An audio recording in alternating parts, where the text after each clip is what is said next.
your leadership isn't matching your potential? Have you really thought about that? And it's not that you are underperforming because you don't know how to lead. You're underperforming because you're not saying what you actually think when it really matters most.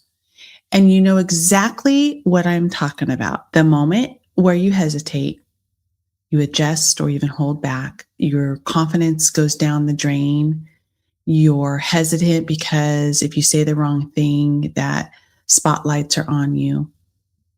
And sometimes, even though you're super clear, but at that moment, are you truly crystal clear? What is it costing you to play small? And has nothing to do with your skill, has nothing to do with your experience. Your leadership isn't lacking the capability. It's lacking full expression from yourself. What are you thinking of when you step into a leadership position, when you walk into a meeting? Are you focusing at that? You're focusing on the outcome or focusing on what other people think? And I know that most of us felt this way because I know I did. You're in a conversation, maybe you're in a meeting, a decision point, and something in you already knows what needs to be said. So it's clean, it's direct, and it's just like right there. And then you pause. Like you already know what you want to say, but you don't. And then you start thinking, how is this going to land? How's this meeting going to go? Let me say this right away. Let me hurry up and get it out of the way. Maybe I'll come back to it. And then you just rethink and rethink and rethink. And you don't really show up to the best version of yourself because of the lack of fear. And it's not the one time, it's not the second time, it's several times. So then when that happens, what does it become? It's a pattern. You hold back, you maybe hold back here, you soften there, you delay something you shouldn't have addressed, and then later you replay it, right? In your mind. You replay that whole damn meeting. I shouldn't have said that. I should have said this, but I didn't.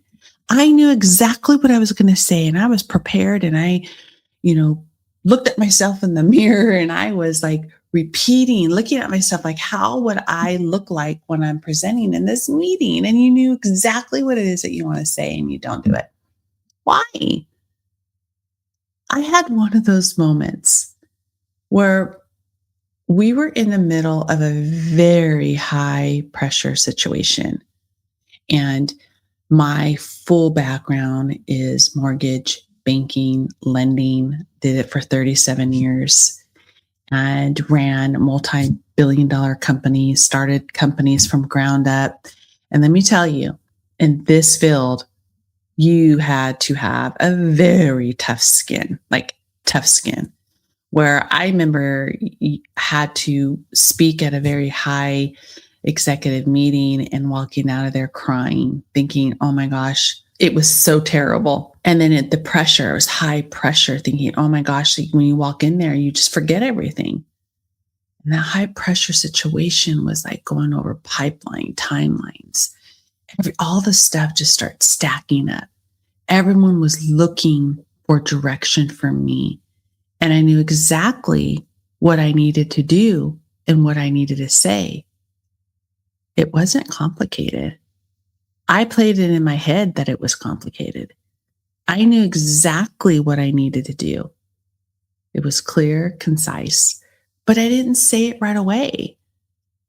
I paused, thought about it. I tried to make it land even better instead of just being so direct, because I am direct in a different type of way, right? I can tell you something and be very stern between the eyes in my own soft way. I don't need to be a brat, I don't need to be rude. I don't need to be condescending. I don't need to make people feel super small. I don't need to do all that. To me, it's a waste of freaking energy. It's a waste of time. That is not who I am. And I'm never going to be someone that I'm not. So I always suggest that to my audience, to my clients, don't be someone that you're not. And the second that feeling ended, I knew that wasn't it. Not because I didn't know what to do, but because I didn't feel trust in my own self enough to say what I should have said. I didn't trust me. And I coach and teach my clients. And when I was in corporate America, I'm teaching my leaders and teaching my leaders now. It starts with us. You have to love and build the confidence and trust your own self before you can trust someone else. That is super, super important. Self-reflection, self-love, trust is very, very important in a leadership position. So I'm going to play a little bit about what actually happened with all of that. It literally froze me up. Things just dragged on. Direction took longer than it should, which is definitely not me. When I make a decision, I hurry it and make it and move on. There was complete confusion, and I didn't feel like I was in existence. And I had to step back and later say to myself that exact thing that I should have said in the first time. That's the cost. And if you're honest with yourself, you have your own version of that moment. Different situation, same pattern. You knew, you hesitated, you adjusted, and then what did it do? It cost you. Why? You don't have a leadership problem. You have a moment problem for yourself. You're not stepping into the version of you that already knows what to do right at that moment. And what happens? Because your instinct? No. It's fast, it's clear, it doesn't overthink. But the second that you start questioning that, you disconnect from it. And that's where the gap starts to happen. And here's what I need you to really hear. If you keep leading like this, you'll still be successful. You'll still be respected, but will always feel like something is off. Like you're not fully in it. You're not fully you in your leadership. And that feeling, it doesn't go away. What does it do? It gets louder and louder and louder and louder. This isn't about becoming a different leader here. It's about stopping the habit of literally pulling back from who you already are. So here's what I want you to do. Something simple, because you'll always hear me say, I don't want to change the world. Keep it simple. Not something big, not this huge change. Just this exact thing that I'm going to tell you. The next time that you feel that pause within you, the moment where you normally adjust or hold back, I want you to catch it. And I want you to ask yourself, what do I actually know is true right now? Not what's better, not what's safer, what's true. And then say that.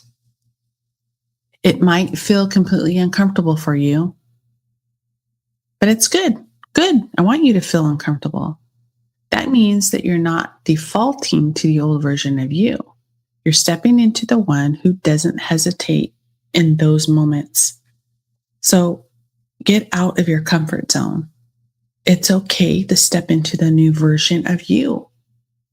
You don't need more training. You don't need more time. You don't need to close the darn gap between what you know and how you show up. Because your potential isn't the question. The question is, when it matters, are you going to show up as her? I hope this all resonated with you. I hope this makes sense for you. I'm going to go back and say from the very beginning why your leadership isn't matching your potential. It's because you are the one that's controlling that. It's the patterns. So think about that when you're going in to a meeting or you're leading a team, a company, you're managing a company, you're running a company. If you get that one moment when you feel like you're going to hesitate, feel stuck, you feel worry and fear, I want you to say to yourself, stop, erase, move on, because you know exactly what it is that you need to do. Don't let any fear or hesitation get in the way, because that's when you get that frozen moment. Be real with yourself. Keep it simple. If this episode resonated with you, please share it with a friend. I love all of my new listeners from my last 10 episodes of Becoming Her. I am working on a mastermind that I will be releasing, but please share it with a friend and give me a thumbs up, like, follow me. I am on my podcast with Apple and Spotify, YouTube with the replays. You'll find me on social media, Empower with Nancy. And again, I am so very grateful for all of you listeners. Always remember that you have full control of the will. With much hugs, Nancy.